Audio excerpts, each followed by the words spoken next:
Piolo Pascual, kabado. Dahil alam niya na mayroong ibang lalaki si Casey Concepcion. Loko.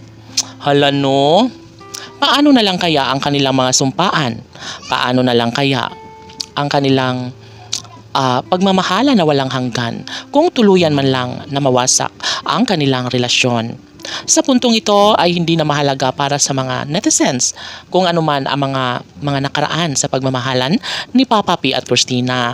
Yes, sadyang mahirap na patunayan ni Piolo Pascual. Sadyang nahihirapan naman ang aktor na kontrolin kung anuman ang mas nakakabuti para sa kanilang pagmamahalan. Una sa lahat ay ibinabahagi na ni Piolo Pascual at Casey Concepcion ang katotohanan. Kahit na malabo, sabi nga ng mga bashers na malabo na mangyayari ang kanilang kasal, ay deadma lamang ito kay Piolo at Casey. Alam nila kung ano ang nilalaman ng kanilang mga puso't isipan. Alam nila kung ano ang mas nakakabuti ngayon sa kanilang relasyon.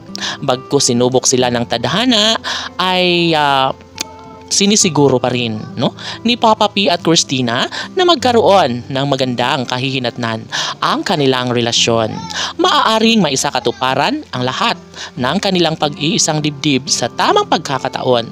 Ngayon ay mas isaalang-alang at ibigay ang pagkakataon sa pagmamahalang sadyang hindi kayang tumbasan kung anuman ang mga pangako ni Papa P at Christina sa isa't isa.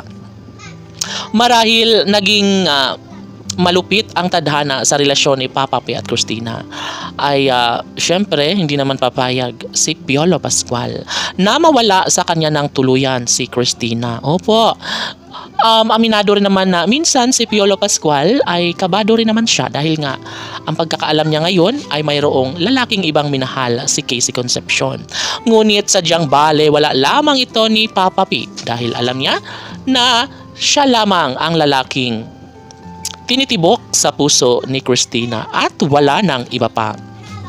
Sa pagkakataong ito ay hindi na makakayanan ng mga bashers lalo na at tila nangingibabaw na ang mapanganib na pagkabigo sa kanilang pag-aakalang wala nang saysay at wala nang pag-asa pa na magtagumpay si Piolo Pascual at Casey Concepcion sa kanilang relasyon. Sobrang nalulungkot na ang lahat dahil hindi nila alam kung ano man ang magiging kahihinatnan sa relasyon ng kanilang mga iniidolo na si Christina at Papa P. Hangad ni Piolo Pascual na magtagumpay sa pagmamahal ni Christina kasi PG Fanatics laban!